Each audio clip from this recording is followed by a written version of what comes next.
Hi guys, good PM to everyone. Now is March 14, 2025. And guys, sa video kong to ipiplex ko ang mga gamit namin sa yung mga taong mahihilig sa mga coffee. Ito guys, gamit namin to, magawa kami ng coffee. Itong thermos na to at saka itong mug holder, ihang natin 3 sheep. Ma-organize talaga ang mga mug dito guys. Ito guys, ang ganda guys. Wait guys,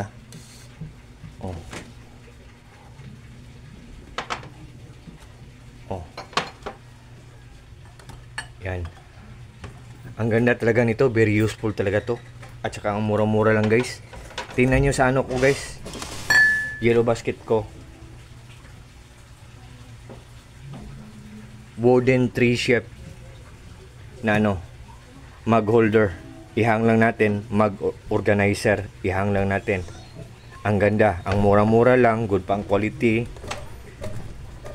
Tapos durable, it means or meaning to say matagal masira kasi matibay ang pagkagawa, kasi durable. At saka good pa ang quality. Tapos mura lang, affordable lang at hindi kamahalan.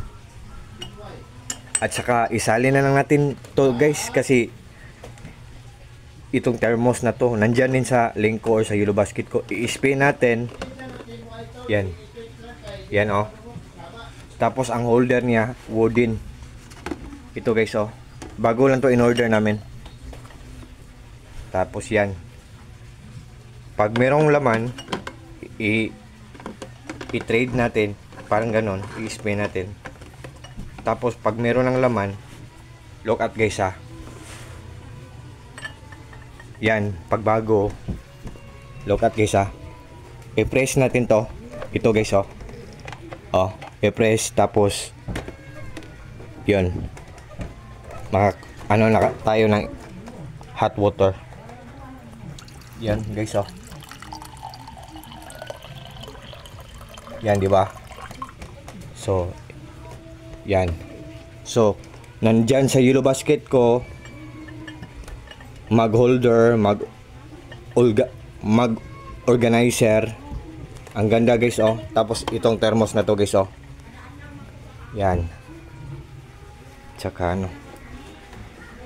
yun, kasi mahilig kaming lahat dito sa bahay namin guys, mahilig kaming gumawa ng coffee, uminom ng coffee. Yan. And this is my place guys, simple, small but terrible.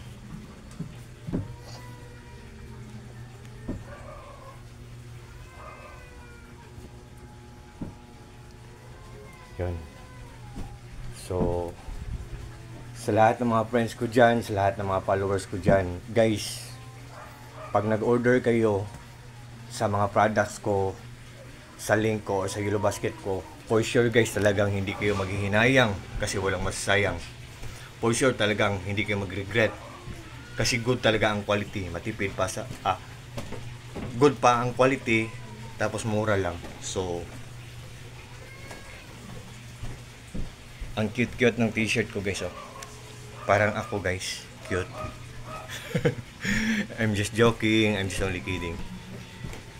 So guys, tingnan nyo sa link ko guys, yan guys, yan, hindi ko pala balik. So yan, so I think for this time hanggang dito muna lang tayo. At sa lahat ng mga friends ko dyan, take care tayong lahat, at God bless po sa ating lahat.